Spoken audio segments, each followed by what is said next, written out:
Well, thank you. Hey, if we could,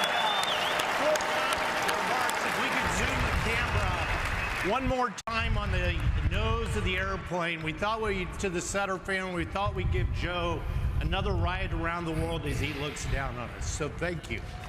Got it.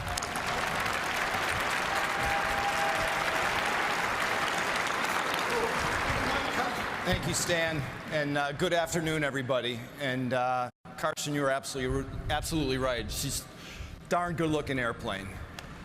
So, look, it's an incredible honor for me to be here today for this milestone occasion in aviation history. I'm very proud to represent the more than 5,000 employees of Atlas Air. We all share in a deep admiration for today's guest of honor, the awe-inspiring Queen of the Skies.